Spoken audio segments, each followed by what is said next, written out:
Hello everyone, आप सभी लोगों का स्वागत है टीचिंग परीक्षा के आज के इस वीडियो में, जिसके अंदर में फ्रेंड्स हम लोग हमारा जो बीपीएससी टीआरई 4.0 को लेकर एक सीरीज चल रही है उसको एक कदम आगे बढ़ाएंगे। जितने भी लोग हमारे साथ में यहाँ पर जुड़ चुके हैं उन सभी लोगों का स्वागत है। सभी को आदाब, नमस्कार, सत श्री अकाल, ladies and gentleman, boys and girls, आप सभी का बहुत बहुत स्वागत है।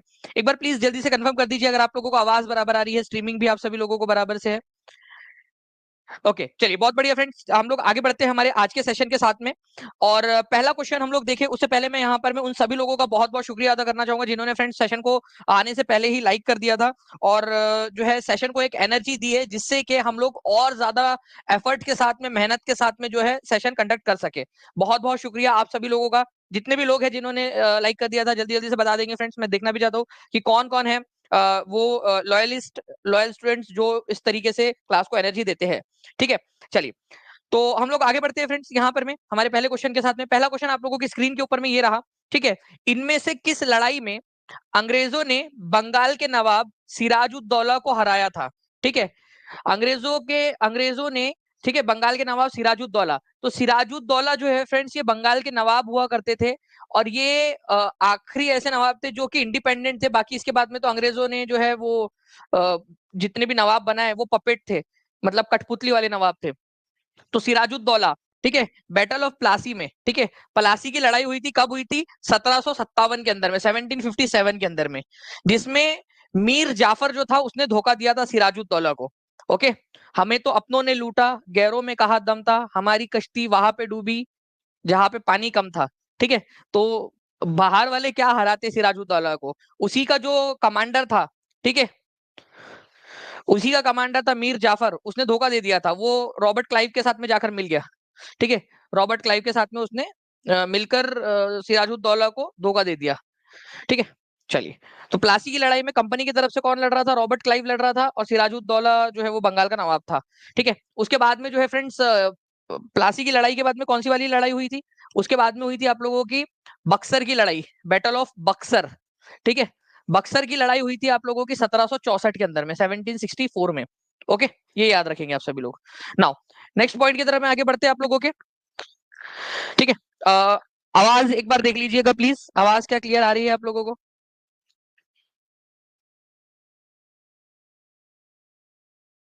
चलिए, गुड।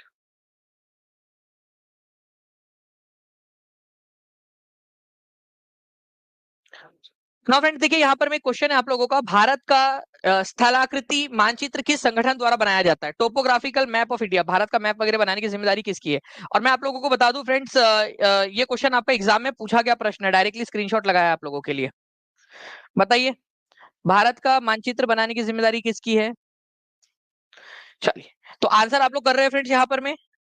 देखिए, तो भारत का मानचित्र जो है फ्रेंड्स ये कौन बनाता है? ये बनाता है सर्वे ऑफ इंडिया। ठीक है, सर्वे ऑफ इंडिया, भारतीय सर्वेक्षण विभाग जो है ये बनाता है। अब एक क्वेश्चन ये भी बनता है, भारतीय सर्वेक्षण विभाग, सर्वे ऑफ इंडिया जो है ये आप लोगों का, इसकी स्थापना कब हुई थी? ये भी क्वेश्चन बनता है। इसका हेडक्वार्टर कहाँ है? ये भी क्वेश्चन बन सकता है आप लोगों का। ठीक है, तो द सर्वे ऑफ इंडिया या भारतीय सर्वेक्षण विभाग जो है इसको याद रखना है आप लोगों ने। ठीक है, इसका जो है हेडक्वार्टर आप लोगों को मिलेगा देहरादून में। ठीक है, देहरादून में, देहरादून में। ठीक है, इसका हेडक्वार्टर है। और अगर आप लोगों से पूछ लिया जाए कि इसकी स्थापना कब हुई थी, तो इसकी स्थापना हुई थी 1767 के अंदर में। ये भी एक आप लोगों का इंपॉर्टेंट वाला क्वेश्चन बन सकता है, सर्वे ऑफ इंडिया की स्थापना। ये दो इंपॉर्टेंट क्वेश्चन है। तो भारत का जो टोपोग्राफिकल मैप होता है, मतलब कि जो भारत का मैप वगैरह जो भी बनाना है, ठीक है, भारत का मैप जारी करने की जिम्मेदारी सर्वे ऑफ इंडिया की रहती है। ओके, ये याद रखेंगे आप सभी लोग। चलिए, तो ये याद रखेंगे, national survey and mapping organisation है ये आपकी, और सबसे ओल्डेस्ट साइंटिफिक डिपार्टमेंट है भारत सरकार की। जब अंग्रेज थे तब से जो है ये चला आ रहा है डिपार्टमेंट। देहरादून के अंदर में अभी इसका हेडक्वार्टर है। ठीक है, ये भी याद रखना है आप लोगों ने। तो जितने भी मैप जब भी देखो तो याद रखना कि वो सर्वे ऑफ इंडिया के द्वारा ही अप्रूव्ड होते हैं मैप। चलिए, 4 मिनट के अंदर में फ्रेंड्स 1000 से ज्यादा बच्चे जुड़ चुके हैं हमारे साथ में यहाँ पर में, और सेशन को लाइक एंड शेयर भी करते रहिए क्योंकि अभी एक बहुत ही अच्छी वाली आप लोगों के लिए अनाउंसमेंट है। ठीक है, असर्शन और रीजन टाइप का एक क्वेश्चन। देखिए फ्रेंड्स, यहाँ पर मैं आप लोगों को बोला गया है कि दादा भाई नौरोजी जो है उन्होंने एक ऑर्गेनाइजेशन बनाई थी, ईस्ट इंडिया एसोसिएशन, लंदन में, भारतीयों के सवाल को अंग्रेजों के सामने रखने के लिए। उन्होंने ब्रिटिश पब्लिक ओपिनियन को इन्फ्लुएंस करना चाहते थे वो, मतलब कि जो ब्रिटिश जनमानस है उनको प्रभावित करना चाहते थे उनके बीच में भारतीयों के विचार को रख के। तो देखिए, भारतीय प्रश्नों पर विवेचना के लिए दादा भाई नौरोजी ने कब बनाई थी ये संस्था? 1866 में। कहा बनाई थी? लंदन में। उस संस्था का नाम था ईस्ट इंडिया एसोसिएशन। अब डायरेक्टली मैं अगर ये आपसे कहूं, अगर मैं कहूं कि ये क्वेश्चन सही है तो तुम क्या कहोगे? ये पॉइंट सही है तो तुम क्या कहोगे? तो तुम कहोगे कि ईस्ट इंडिया एसोसिएशन की गठन किसने किया था? तो ईस्ट इंडिया एसोसिएशन का गठन किया था, ठीक है, दादा भाई नौरोजी ने। ठीक है, तुम कहोगे कि कब किया था? तो 1866 के अंदर में। तुम कहोगे कि कहाँ किया था? तो लंदन में किया था। ठीक है, अगर मैं फिर से कहूँ आप लोगों से कि ये वाला कारण भी जो सही है कि उन्होंने ब्रिटिश जनमानस को प्रभावित करना चाहते थे, ब्रिटिशर्स जो थे उनके लोगों के बीच में भारतीय लोगों के सवाल उठाकर उनके मन में भारतीयों के प्रति संवेदना जगाना चाहते थे, तो आप लोग कहोगे कि ये भी सही है। ठीक है, तो ये भी आप लोगों का है। तो आप लोगों का जो है फ्रेंड्स, ये थोड़ा सा आप लोगों ने याद रखना था इस पर्टिकुलर पॉइंट को। ठीक है, both A and R are true, and ठीक है, and R is the correct explanation of A. ये एक इंपॉर्टेंट पॉइंट आप लोगों का बन जाता है। देखिए, मैं आप लोगों को इसका पूरा एक्सप्लेनेशन दे देता हूँ। ईस्ट इंडिया एसोसिएशन जो है आपका, ठीक है, इसकी स्थापना दादा भाई नौरोजी ने की थी 1866 में लंदन में। ठीक है, यहाँ पर में इन्होंने क्या किया था, भारतीय और जो ब्रिटिश अधिकारी थे, जो सेवानिवृत्त हो चुके थे, उनके जो भारतीयों के बारे में सोचते थे, उनका सहारा लिया, उनकी मदद ली। ठीक है, और इस संस्था की स्थापना की। इसके अलावा जो है फ्रेंड्स, एक और चीज आप लोगों को बता दूं कि ये जो है एक ऐसे व्यक्ति थे जो पूरे एशिया के पहले व्यक्ति, भारत के पहले व्यक्ति जो ब्रिटेन की संसद के अंदर में सदस्य बने थे। Poverty and un British rule in India नाम की पुस्तक भी इन्होंने लिखी थी। ठीक है, इनको grand old man of India के नाम से भी जाना जाता था, grand old man of India. ठीक है, ओके, चलिए।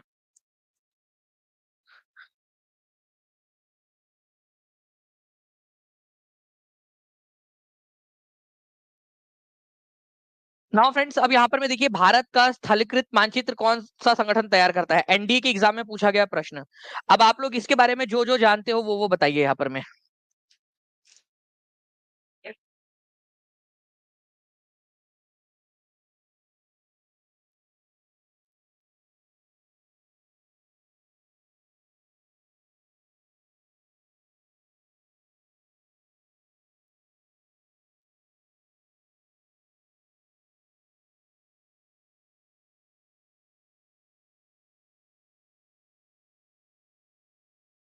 जी, चलिए, तो देखिए फ्रेंड्स, यहाँ पर मैं भारत का टोपोग्राफिकल मैप या भारत का मैप बनाने की जिम्मेदारी जो है, ये है आपकी सर्वे ऑफ इंडिया की। आपको अगर मैं इसके बारे में और फिर से एक बार रिवाइज कराऊं, जो कि मैं चाहता हूं कि आप लोग खुद से भी यहाँ पर मैं लिखे कमेंट के अंदर में, क्योंकि जब आप लोग लिखोगे तो आपको ज्यादा बेहतर तरीके से लंबे समय तक याद रहेगा।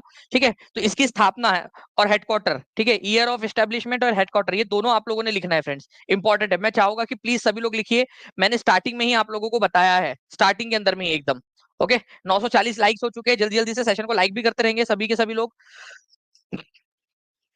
चलिए, तो यहाँ से आप लोग देख सकते हो, एक बार और फिर से आप लोग लिखिए। मैं चाह रहा हूँ आप लोग लिखो, क्योंकि जब तक आप लोग नहीं लिखोगे ना, तब तक याद नहीं होगा। और मैंने आप लोगों से भी थोड़े दिन पहले पूछा था कि आप लोगों को क्या मोटिवेट करता है इतना पढ़ने में, क्योंकि आप सिलेक्शन वाले बच्चे हो, आप रैंक हासिल करने वाले बच्चे हो।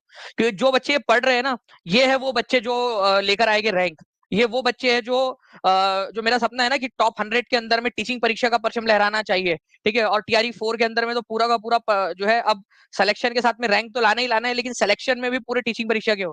ठीक है, वो आप लोग वो सपना पूरा करोगे, क्योंकि आप लोग अभी से मेहनत कर रहे हो। ठीक है, तो ये लिख दीजिए अभी के अभी आप सभी लोग, ये वाला 2 पॉइंट। ठीक है, चलिए। नाउ फ्रेंड्स, आगे बढ़ते हैं हम लोग। अब देखिए, WBCS प्रीलिम्स के अंदर में 22 अगस्त को ये क्वेश्चन पूछा गया, आप लोग वेरीफाई भी कर सकते हो। क्या बात है, 999 लाइक्स हो गए, 1000 से जस्ट एक कम। ठीक है जी, बिल्कुल। जो है आपका जो जन्माष्टमी के अवसर पर जो चल रहा था, उसका आज लास्ट डे है। ठीक है, आप कृष्णा जो कूपन कोड है उसका इस्तेमाल कर सकते हो, या फिर जो नीचे में नंबर चल रहा है उसके ऊपर में कॉल या व्हाट्सएप कर सकते हो आप लोग। ठीक है जी, तो आंसर हो जाएगा फ्रेंड्स, सर्वे ऑफ इंडिया। देखो, SOI शॉर्ट फॉर्म में, देखो इस तरीके से आप शॉर्ट फॉर्म में क्वेश्चन पूछा। शॉर्ट फॉर्म में भी आपको पता होना चाहिए, इस तरीके से भी क्वेश्चन पूछा जा सकता है। इसमें पूछा गया था क्वेश्चन पश्चिम बंगाल PCS एग्जाम के अंदर में। ठीक है, नाउ कोसी नदी किस जिले में गंगा में जाके मिलती है?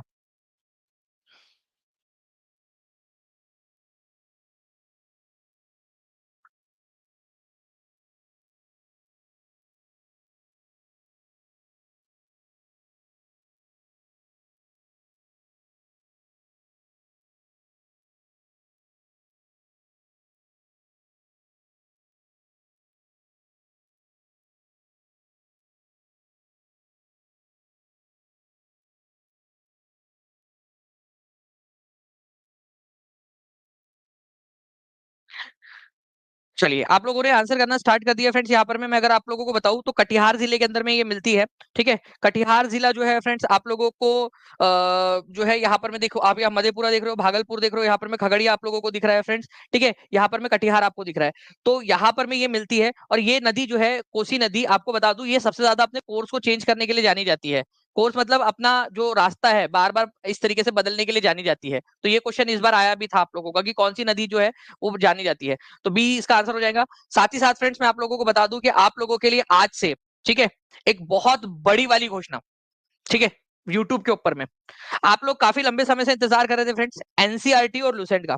ठीक है, एनसीईआरटी में मैं आपको बता दूं फ्रेंड्स की जो अपडेटेड एनसीईआरटी है उसके अनुसार आपको पढ़ाएंगे 5 बजे हर रोज। कितने लोग जो है रेडी है पढ़ने के लिए बताइए रोज। ठीक है, और ल्यूसेंट का 14th एडिशन जो है आपका, ओके, जो 2024 का है उसके अनुसार आप लोगों को सारे क्वेश्चंस करवाए जाएंगे, उसके उस पुस्तक पर आधारित प्रश्न कराए जाएंगे। तो अपडेटेड एनसीईआरटी और लूसेंट का 14th एडिशन 2024 का ये आपको पूरा का पूरा करवाया जाएगा। ठीक है, हर रोज 5 बजे। ठीक है, मैं भी पढ़ाऊंगा, कुलदीप सर भी पढ़ाने वाले उसके अंदर में, मतलब आपका जो है जीके जीएस भी हो जाएगा, साइंस भी उसके अंदर में कवर हो जाएगा। ठीक है, तो ओवरऑल जो आप लोगों का जो बन सकता है हर चीज उसके अंदर में कवर हो जाएगी। ये बहुत इंपॉर्टेंट सीरीज होने वाली है आप लोगों के लिए। ठीक है, तो हर एक बच्चा, ठीक है, आप लोगों ने इस सेशन के अंदर में आना है। आज से इसकी शुरुआत होने वाली है 5 बजे। हर एक बच्चा 5 बजे का अलार्म लगा लेगा। ठीक है, जितना ज्यादा आप लोग, जितनी बड़ी संख्या में आप लोग रहोगे उतना ज्यादा जो है फ्रेंड्स आप लोगों के लिए और ज्यादा मेहनत की जाएगी और ज्यादा आप लोगों के लिए एफर्ट्स किए जाएंगे। तो हर एक बच्चे ने आना है, प्लस आपको updated NCERT plus updated Lucent का जो एडिशन है उसके अनुसार आपको क्वेश्चंस करवाए जाने वाले हैं। ठीक है, फास्ट हम लोग क्वेश्चन करेंगे, तो ये थोड़ा सा आप लोग इसके ऊपर में, ठीक है, ध्यान दे सकते हो। नए पैटर्न पर आधारित प्रश्न आप लोगों के रहने वाले हैं पूरे। इसके अलावा जो है फ्रेंड्स अगर आप कोर्स में ज्वाइन होना चाहते हो तो 51% ऑफ आपका आज लास्ट डे है। ठीक है, कृष्णा इस कूपन कोड का इस्तेमाल आप लोग कर सकते हो। चलिए, राष्ट्रीय वन्य जीव संरक्षण अधिनियम किस वर्ष लागू हुआ था? ठीक है, national wild life protection act, wild life protection act. वैसे तो आपको सारे के सारे जो है फ्रेंड्स ये याद होने चाहिए क्योंकि ये क्वेश्चन बनता है एग्जाम के अंदर में।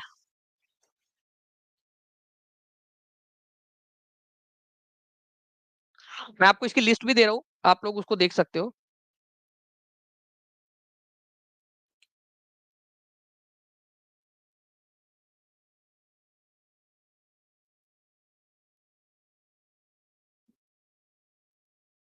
चलिए, तो राष्ट्रीय वन्य जीव संरक्षण अधिनियम जो है फ्रेंड्स आप लोगों में से बी आंसर कर रहे हैं, 72% लोगों ने आंसर किया है। मैं आपको पूरा का पूरा लिस्ट एक देता हूँ। ठीक है, अगर आप लोगों से बोला जाए प्रोजेक्ट टाइगर कब आया था, तो 1973 के अंदर में। अगर आप लोगों से बोला जाए वाइल्ड लाइफ प्रोटेक्शन एक्ट कब आया था, 1972 के अंदर में। अगर आपसे बोला जाए इन्वायरमेंट प्रोटेक्शन एक्ट कब आया था, तो 1986 के अंदर में। प्लीज इसको याद रखना आप लोग, 1986 में इन्वायरमेंट प्रोटेक्शन एक्ट। कौन सी घटना थी जिसके बाद में इन्वायरमेंट प्रोटेक्शन एक्ट लाया गया था? पर्यावरण संरक्षण अधिनियम।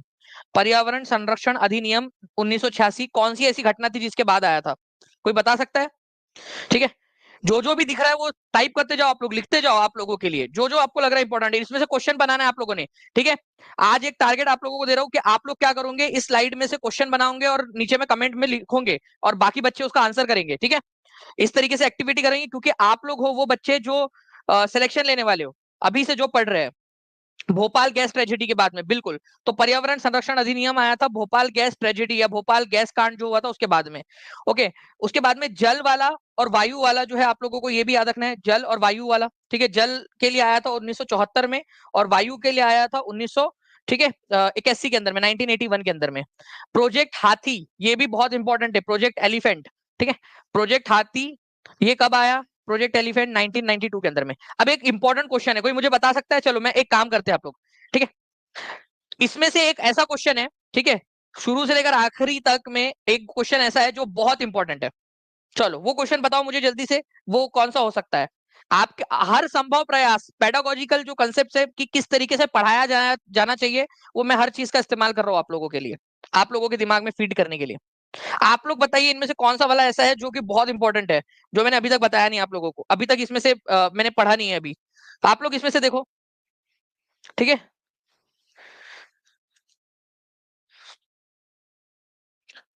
और ये आप लोगों के लिए एक्टिविटी हो रही है ताकि आप लोग बेहतर तरीके से कर सके। जी, तो फ्रेंड्स यहां पर मैं बायोलॉजिकल डाइवर्सिटी एक्ट 2002 ये याद रखना है आप लोगों ने। ठीक है, बायोलॉजिकल डाइवर्सिटी एक्ट, ठीक है, 2002 जैविक विविधता जो अधिनियम, आपका जैव विविधता अधिनियम जिसको कहते हो आप लोग, ये बहुत ज्यादा इंपॉर्टेंट है, एग्जाम के अंदर में पूछा जाता है। जैविक विविधता अधिनियम 2002, ठीक है, बायोडाइवर्सिटी एक्ट, ठीक है, 2002 में आया था। इसके अलावा जो है फ्रेंड्स एक और है आप लोगों का फॉरेस्ट कंजर्वेशन, वनों को बचाना चाहिए कि नहीं बचाना चाहिए, ठीक है, वनों को बचाना चाहिए ना, ताकि 80 साल की उम्र तक आप लोग अच्छे से जी सके।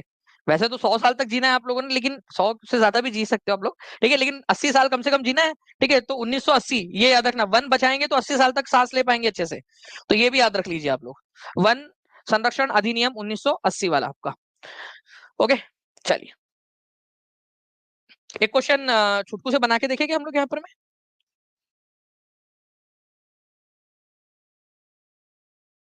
विच act was pass in India to protect wildlife, wildlife के लिए कौन सा वाला किया था, वाइल्ड लाइफ प्रोटेक्शन एक्ट, ठीक है। चलिए इसके बाद में एक और question, in which year, in what year was environment protection act enacted in India. चलिए ये बताइए, एनवायरमेंट प्रोटेक्शन एक्ट जैविक विविधता अधिनियम कौन से साल में जो है वो हुआ था आपका। इसको सेव एज स्लाइड कर देता हूँ ताकि आप बड़ा करके इसको देख सके। छुटकू ने सवाल पूछा है कौन से साल में इन्वायरमेंट प्रोटेक्शन एक्ट लागू हुआ था, इन्वायरमेंट प्रोटेक्शन एक्ट छुटकू का सवाल है, और ये एक सवाल का जवाब आप लोग दोगे। छुटकू इसका जवाब मत दिखने देना इन लोगों को, ठीक है। मंगल पांडे, ठीक है, कौन से वाले इन्फेंट्री के मेंबर थे, ये क्वेश्चन बनता है एग्जाम के अंदर में। 1245 ही लाइक्स किए फ्रेंड्स आप लोगों ने अभी तक। जल्दी जल्दी से सेशन को लाइक एंड शेयर करते रहेंगे ताकि और ज्यादा आप लोगों के लिए सेशन ले सके। और सभी को बता दूं कि आज 5 बजे आप लोगों की एनसीईआरटी प्लस लूसेंट की क्लास है, ठीक है, उसमें आप सभी लोग टाइम पर पहुंच जाएंगे एकदम एग्जैक्ट 5 बजे। ओके, देखिए, तो मंगल पांडे किस पैदल सेना के सिपाही थे, तो ये 34वें नंबर की जो बंगाल नेटिव इन्फेंट्री थी उसके मेंबर थे। केवल 52% लोगों ने सही आंसर दिया है, 52% लोगों ने 34वें नंबर की बंगाल नेटिव इन्फेंट्री के मेंबर थे। मंगल पांडे के बारे में अगर मैं आपसे बताऊं फ्रेंड्स, तो मंगल पांडे ने जो है कहां पर में गोली चलाई थी, तो बैरकपुर के अंदर में, ठीक है, बैरकपुर के अंदर में गोली चलाई थी अपने जो है सीनियर्स थे उनके ऊपर में। उसके अलावा, ठीक है, यहाँ पर मैं आपसे ये पूछा जा सकता है कि ये गोली उन्होंने कब चलाई थी, तो ये चलाई थी 29 मार्च को, 29 मार्च, ठीक है, 1857 को। ये क्वेश्चन आप लोगों से एग्जाम के अंदर में आता है, एनसीईआरटी में दिया भी है 29 मार्च 1857 को। अभी मैं जब एनसीईआरटी लूसेंट सीरीज कराऊंगा ना, उसमें आपको कराऊंगा, एनसीईआरटी में ये डेटा दिया हुआ है। इसके अलावा इनको फांसी कब दी गई थी, ये एनसीईआरटी में नहीं दिया है, वो आपका लूसेंट में मिलेगा, तो वो भी आपको बता देता हूं मैं, ठीक है। उनको फांसी जो है वो दी गई थी, ठीक है, कौन सी तारीख को बताइए जल्दी से। अगर आप लोगों से एनसीईआरटी के अनुसार आप लोग देखोगे तो ये आप लोगों को डेटा मिल जाएगा।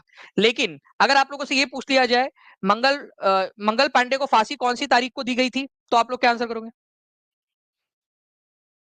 वेरी गुड फ्रेंड्स, बहुत बढ़िया। आप लोगों की जो है यहाँ पर में जो है क्वेश्चन आप लोग आंसर कर रहे हो, ठीक है, 8 अप्रैल, ठीक है, 8 अप्रैल, ठीक है, 1857 को।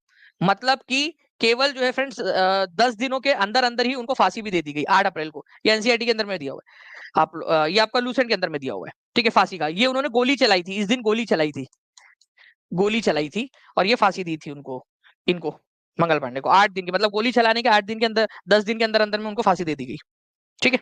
इस तरीके से आप लोगों ने याद रखना था इस चीज को, ठीक है। चलिए नाउ फ्रेंड्स आगे बढ़ते हैं हम लोग यहाँ पर में। ये जो चीजें थी वो मैंने आप लोगों को बता दिया पूरा। नेक्स्ट जो है फ्रेंड्स क्वेश्चन की तरफ में आगे बढ़ते हैं हम लोग। कौन सी पर्वत श्रृंखला सिंधु गंगा के मैदान को दक्कन के पठार से अलग करती है। कौन सी पर्वत श्रृंखला सिंधु गंगा के मैदान को दक्कन के पठार से अलग करती है। सिंपल सी बात है, बात ये कर रहा है, ये जो मैदानी इलाका है आपका, और यहाँ पर में है दक्कन का पठार, तो कौन सी पर्वत श्रृंखला है जो अलग करती है दोनों को। तो यहाँ पर में जो है फ्रेंड्स आप लोगों की विंध्या पर्वत श्रृंखला है, ठीक है, जो अलग कर रही होती है, विंध्या पर्वत श्रृंखला। तो आंसर क्या हो जाएगा आप लोगों का, क्योंकि सह्याद्री तो इधर में है, ठीक है, अगर सह्याद्री की बात करूं तो यहाँ पर में है सह्याद्री, भाई इधर में ये सह्याद्री, ठीक है, ये वाला हिमालय आपको पता है इधर में, वो दक्कन के पठार को कैसे अलग करेगा, तो ये भी नहीं हो सकता, ये भी आंसर नहीं हो सकता। अरावली इधर साइड में है, ये भी आंसर नहीं हो सकता, तो आंसर होगा विंध्या। ऐसे आप लोगों को याद रखना था, ठीक है। जल्दी जल्दी से सेशन को लाइक भी करते चलेंगे जितने भी लोग देख रहे हैं, ताकि हम ऐसे ही और भी सेशंस आप लोगों के लिए ले सके। ओके, तो आप यहाँ देख सकते हो फ्रेंड्स कि ये विंध्या पर्वत श्रृंखला यहाँ पर में है, जो इधर वाला जो मैदानी इलाका है, गंगा का मैदानी इलाका बोलो या गंगा सिंधु का मैदानी इलाका बोलो, उसको दक्कन के पठार से अलग करती है, ठीक है। तो ये क्वेश्चन बनता है आप सभी लोगों से, ठीक है। चलिए, अच्छा एक क्वेश्चन मैं आप लोगों से पूछूं क्या। मैंने उस दिन बिहार स्पेशल क्लास ली थी, कितने लोगों ने देखा था वो क्लास, ठीक है, कितने लोगों ने देखा है। जल्दी जल्दी से बताइए। उसमें मैंने क्वेश्चन बताया था कि विंध्या वाली जो शैल है, विंध्यन शैल या विंध्यन चट्टाने, विंध्यन रॉक्स, ठीक है, जो कि 250 करोड़ साल से लेकर 51 करोड़ साल तक आप लोगों की जो है बीच में बनी थी, विंध्यन रॉक्स, ये कहां पर में पाई जाती है? कौन से दो जिले हैं बिहार के जहां पर में पाई जाती है? बहुत हाई लेवल क्वेश्चन बता रहा हूं आप लोगों को। ये क्वेश्चन आपके सिलेक्शन को तो सुनिश्चित करेगा ही, आपकी रैंक को बूस्ट करेगा ये क्वेश्चन। विंध्यन, कैमूर और रोहतास, वेरी गुड। ठीक है, यहाँ पर मैं देख रहा हूँ खतीब अख्तर ने लिख दिया है, बहुत सारे लोग जो है वो लिख रहे हैं कैमूर और रोहतास। ठीक है, कैमूर, कैमूर और रोहतास। रोहतास के अंदर में ही आप लोगों की सोन रिवर वैली भी है, सोन रिवर वैली। ठीक है, सोन रिवर, सोन नदी घाटी जो है वहां पर में आप लोगों का। ठीक है, तो कैमूर और रोहतास के अंदर में आपको विंध्या जो चट्टाने हैं वो मिलती है। ये बहुत बढ़िया वाला क्वेश्चन है। ये 1 नंबर आप लोगों को कई सारे लोगों से आगे पहुंचा देगा, क्योंकि जो टीचिंग परीक्षा के बच्चे वही आंसर कर पाएंगे इसका। ठीक है, क्योंकि रैंक बूस्टर सीरीज के अंदर में भी मैं आप लोगों को इस तरीके के बहुत सारे क्वेश्चंस करवाने वाला हूँ। ठीक है, चलिए। अच्छा, मैं आपको बता दूं, विंध्या की सबसे ऊंची चोटी पता है कौन सी है? उसको बोलते हैं सद्भावना पीक या सद्भावना शिखर, गुडविल पीक बोलते हैं। तो विंध्या रेंज की सबसे ऊंची चोटी कौन सी है? ये देखिए आप लोग, यहाँ पर में ये विंध्या रेंज है, उसकी सबसे ऊंची चोटी है आप लोगों की, ठीक है, सद्भावना शिखर, सद्भावना शिखर। ये याद रखना इंपॉर्टेंट पॉइंट है, आप लोगों का एग्जाम के अंदर में पूछा जा सकता है आप सभी लोगों से। ओके, चलिए। नाउ फ्रेंड्स, हम लोग आज नेक्स्ट क्वेश्चन की तरफ में।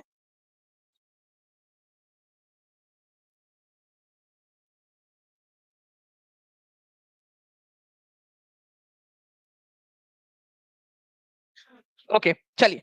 तो नेक्स्ट क्वेश्चन जो है फ्रेंड्स आप लोगों का, आप लोगों के स्क्रीन के ऊपर में ये रहा, जल्दी जल्दी से आप लोगों को बताना है। ठीक है, निम्नलिखित में से किस शब्द का प्रयोग क्रमशः पुराने और नए जलोढ़ की पहचान करने के लिए किया जाता है? और आप लोगों को ये याद रखना है कि एलुवियल सॉइल जो है आप लोगों की, ये बनती है नदी के वजह से। ओके, नदी के वजह से बनती है, और नदी के वजह से बनने के कारण जो हिस्सा नदी के पास में होता है वहां पर में नई वाली जलोढ़ मिट्टी होती है आप लोगों की। ठीक है, और आप लोगों की जो नदी, जो हिस्सा दूर होता है, वो हिस्सा जो है आप लोगों का क्या होता है? ठीक है, वो हिस्सा आप लोगों का पुरानी वाली जलोढ़ मिट्टी कहलाता है। तो जो नई वाली जलोढ़ मिट्टी है आप लोगों की, उसको आप लोग बोलते हो, ठीक है, नदी के पास में जो जलोढ़ मिट्टी होती है उसको कहते हो आप लोग खादर। ठीक है, खादर। ओके, खादर मिट्टी है यहाँ पर में। और जो थोड़ा सा दूर चली जाती है मिट्टी, या दूर होती है, ठीक है, अब वो इतनी ज्यादा उपजाऊ नहीं रहेगी, उसको बोलते हैं बांगर। ठीक है, बांगर, या भंगार से आप लोग याद रख सकते हो, बांगर। ओके, तो खादर और बांगर, ये आप लोगों ने याद रखना है। तो पुरानी वाली को बोलते हैं बांगर और नई वाली को खादर, तो आंसर इसका ऑप्शन नंबर सी हो जाएगा। इस तरीके से आप लोगों ने याद रखना था। ठीक है, चलिए। नाउ फ्रेंड, नेक्स्ट जो है पॉइंट की तरफ में हम लोग आगे बढ़ते हैं, उससे पहले मैं आप लोगों को दिखाना चाहूंगा कि ये देखिए नदी है। ठीक है, नदी का जो ये फ्लड पॉइंट है जहां पर में अभी भी बाढ़ आती है, वहां पर में खादर टाइप की मिट्टी बनेगी, और भांगर जो बनेगी वो आप लोगों की बनेगी, ठीक है, थोड़ा दूर। अब एक आप लोगों के एग्जाम के अंदर में क्वेश्चन आया था, ठीक है, कौन सी वाली मिट्टी है जिसमें कंकड़ पाए जाते हैं? कितने लोगों ने वो क्वेश्चन देखा है? ये क्वेश्चन मैं आप लोगों को उसमें भी करवाने वाला हूँ, रैंक बूस्टर सीरीज जो है ना आप लोगों की, जिसमें सारे मैं प्रीवियस ईयर क्वेश्चन करवाऊंगा आपके। जैसे पीआरटी तो पीआरटी के सारे प्रीवियस, ठीक है, 6 to 8 तो सारे 6 to 8 के एक साथ पूरा का पूरा, और उससे रिलेटेड जो क्वेश्चन है वो। ठीक है, तो उसमें भी मैं वो दिखाऊंगा आपको जहां पर मैं भी क्वेश्चन पूछा होगा, और इंटरचेंजेबली भी क्वेश्चन करवाने वाला हूं मैं। ठीक है, जो मुझे लगेगा इंपॉर्टेंट है। तो बांगर जो है फ्रेंड्स, इसके अंदर में आप लोगों को कंकर मिलते हैं, कंकर, कंकर। ठीक है, तो ये याद रखना था आप लोगों ने, ये क्वेश्चन आया था एग्जाम के अंदर में। ठीक है, आप लोगों का। तो इस तरीके से क्वेश्चन आप लोगों के पूछे जा सकते हैं। ओके, चलिए। तो ये चीज थी जो आप लोगों ने ध्यान रखनी थी। ठीक है, नाउ फ्रेंड, नेक्स्ट क्वेश्चन जो है आप लोगों का, मैं आप लोगों के लिए यहाँ पर मैं दे रहा हूँ। भारत की स्वतंत्रता के समय भारतीय राष्ट्रीय कांग्रेस के अध्यक्ष कौन थे? मतलब कि 1947 के अंदर में भारतीय राष्ट्रीय कांग्रेस के अध्यक्ष कौन थे? ये क्वेश्चन आपको बताना है। ये आप लोगों का लूसेंट में भी दिया हुआ है, एनसीईआरटी में भी दिया हुआ है, और लूसेंट प्लस एनसीईआरटी की सीरीज आप लोगों की जो है फ्रेंड शाम में होने वाली है। उसके अंदर में आप लोगों को जुड़ना नहीं भूलना है, क्योंकि इस तरीके के जो क्वेश्चन है आपके, जो समझ में नहीं आता कहाँ से पूछ रहा है एग्जामिनर, क्योंकि बच्चों ने दोनों चीजें नहीं पढ़ी होती है। और मैं आपको बता दूं कि आपको अपडेटेड वाली एनसीईआरटी प्लस लूसेंट जो है वो करवाने वाला हूँ। 14th एडिशन जो आया है लूसेंट का, ठीक है, वो आप लोगों के लिए करवाने वाला हूँ मैं। ठीक है, और कुलदीप सर भी उसमें रहेंगे, जिसमें साइंस के क्वेश्चन भी कराएंगे। तो 5 बजे आप सभी लोग, ठीक है, अभी के अभी जाना है वहां पर में 5 बजे सेशन लग चुका है, उसको लाइक कर देना है आप सभी लोगों ने, ठीक है, सभी के सभी जाके और वहां लिख भी देंगे कि सर बिल्कुल जुड़ जाएंगे, और 5 बजे का डॉट 5 बजे का अलार्म लगा के रख लो आप लोग। एनसीईआरटी प्लस लूसेंट की आपकी क्लास होने वाली है, और ये क्वेश्चन का आंसर जो है फ्रेंड्स मैं वहां यहाँ से स्टार्ट करूंगा, ठीक है, उस क्लास के अंदर में, तो आप सभी लोग उसमें जुड़े भी, और इससे रिलेटेड जो भी क्वेश्चन बन सकते हैं आप लोगों के, जो आपके बीपीएससी में पूछे भी गए हैं, यूपी सुपर टेट में पूछे गए हैं, झारखंड के अलग अलग एग्जाम्स में पूछे गए हैं, डी ट्रिपल एस में पूछे गए हैं, उस सारे क्वेश्चन भी हम लोग उसके अंदर में लेने की कोशिश करेंगे। तो वो आप लोगों के लिए जो है ना एक बहुत बढ़िया सीरीज होने वाली है डिफरेंट एग्जाम्स के क्वेश्चन के लिए। आपको पता है इस बार भी जो बीपीएससी हुआ था टीआरई 3 का री एग्जाम, उसके अंदर में झारखंड से, पश्चिम बंगाल के टेट से, ठीक है, सुपर टेट से कई सारे क्वेश्चंस इधर उधर से उठा के उन्होंने डाल दिए, तो वो सारे क्वेश्चंस आपको करवाऊंगा। ओके चलिए, तो आई होप फ्रेंड्स जो है आपको ये सेशन पसंद आया होगा। आज का सेशन हम लोग छोटा रखते हैं क्योंकि आज की हम लोग 5 बजे वाली सीरीज आज से स्टार्ट कर रहे हैं, ठीक है, तो ये करेंगे हम लोग। साथ ही साथ जितने भी बच्चे हैं वो सेशन को लाइक करने के साथ साथ में चैनल को, टीचिंग परीक्षा चैनल को सब्सक्राइब कर लेंगे। जो बच्चे टीचिंग परीक्षा के साथ में जुड़ना चाहते हैं, नीचे में नंबर चल रहा है, ठीक है, 7611101101, 96974444, इस पर कॉल या फिर व्हाट्सएप आप लोग कर दीजिए, टीम आपकी मदद कर देंगी। या नीचे में जो है फ्रेंड्स एक लिंक दी गई है टू बाय बीपीएससी कोर्स, आपका डायरेक्टली वहां पर में 51% जो है वो कूपन लगा हुआ है उस लिंक के ऊपर में, आप लोग 30 सेकंड में बाय कर सकते हो। कोई दिक्कत आ रही है तो नंबर पे कॉल भी कर सकते हो आप लोग, या टीचिंग परीक्षा ऐप को डाउनलोड कर लीजिए, ऐप के ऊपर में भी बहुत सिंपल तरीका है उसको बाय करने का। तो आज लास्ट डे है, ठीक है, जन्माष्टमी ऑफर के ऊपर में सबसे हाईएस्ट जो आपका था 51% उसके साथ में कोर्स में एनरोल करने का। और जो भी बच्चे हैं जिन लोगों के 8 बजे से टेस्ट है उन लोगों को भी ऑल द बेस्ट, ठीक है, सबसे आगे सबसे तेज टीचिंग परीक्षा, बिल्कुल। ओके चलो, thank you very much friends, take care and bye, God bless you all, ठीक है, थैंक यू। गुलशन जी आप जो है वो नंबर पे कॉल कर सकते हो, बिल्कुल आपकी मदद करेंगे, ठीक है, चलो थैंक यू, बाय।